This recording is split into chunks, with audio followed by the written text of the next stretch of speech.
हरियाणा के मुख्यमंत्री नायब सिंह सैनी और विनेश फोगाट, इन दोनों की सीटें अलग अलग हैं, अलग अलग जगह से चुनाव लड़ रहे हैं, लेकिन दोनों में एक बड़ी समानता है। जो लाडवा सीट है जिससे नायब सैनी चुनाव लड़ रहे हैं, भाजपा की पारंपरिक सीट वो नहीं है। और जितने भी बड़े नेता हैं वो ये चाहते हैं कि उन्हें ऐसी सीट मिले जो सेफ सीट हो, यानी कि जिस पर भाजपा या कांग्रेस उनके जो प्रत्याशी हैं लगातार जीत रहे हों। लेकिन विनेश फोगाट को भी कांग्रेस ने एक मुश्किल सीट दी है, वहीं मुख्यमंत्री नायब सैनी को भी भाजपा ने मुश्किल सीट दी है।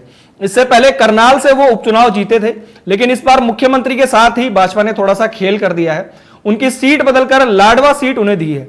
लेकिन इसके पीछे का गणित यह है, भाजपा चाहती है वहां पर सैनी वोट बैंक काफी ज्यादा है और भाजपा की वो सीट कभी नहीं रही। मुख्यमंत्री जब वहां पर चुनाव लड़ेंगे तो वहां का जो वोट बैंक है, और ये एक नेचुरल सी बात है कि वोट बैंक मुख्यमंत्री की तरफ जरूर ट्रांसफर होगा, क्योंकि वो समाज देखेगा कि उनका जो समाज का व्यक्ति है वो मुख्यमंत्री है। तो भाजपा इस सीट को हमेशा के लिए अपने कब्जे में चाहती है, तो यह बड़ा दांव भाजपा ने खेला है। वहीं विनेश फोगाट को जो सीट मिली है जुलाना सीट, वो भी कांग्रेस की सीट कभी नहीं रही। वो सीट फिलहाल जेजेपी के पास में है, उसके पहले वो इनेलो के पास में थी 2 बार, और उसके पहले वो यानी 15 साल पहले कांग्रेस के पास थी। जुलाना सीट आजादी के बाद जब से हरियाणा बना है तब से जितनी बार चुनाव हुए हैं सिर्फ 3 बार कांग्रेस जीत पाई है।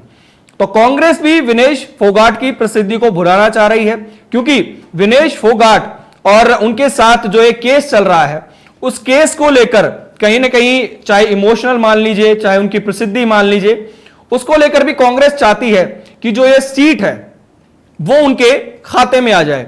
तो चाहे हरियाणा के मुख्यमंत्री हो नायब सैनी, जिन्हें भाजपा ने मुश्किल सीट दी है, चाहे विनेश फोगाट हो जुलाना से, जिन्हें कांग्रेस ने सीट दी है, दोनों अलग अलग लड़ रहे हैं, लेकिन दोनों की सीट में ये एक बड़ी समानता है। अब बाजी कौन सा मारेगा, क्योंकि नायब सैनी का लग रहा है कि शायद वो वहां से जीत जाएंगे। लेकिन जहां तक जुलाना की बात है, जुलाना में जेजेपी का अच्छा खासा वोट बैंक है, और वहां से जो फिलहाल विधायक है उनके अलावा बाकी सभी विधायक जेजेपी को छोड़कर जा चुके हैं। तो इससे लगता है कि उनका विश्वास अभी भी पार्टी में है। 10 विधायक पार्टी के थे, 7 छोड़ के जा चुके हैं, 3 बचे हैं, जिनमें एक खुद जो प्रमुख है दुष्यंत चौटाला वो है, एक उनकी मां है, और तीसरे जो जुलाना के विधायक हैं वो उनके साथ में है। तो जुलाना की सीट कांग्रेस के लिए खासी मुश्किल हो सकती है। भाजपा शायद जो लाडवा सीट है वो जरूर निकाल के ले जा सकती है।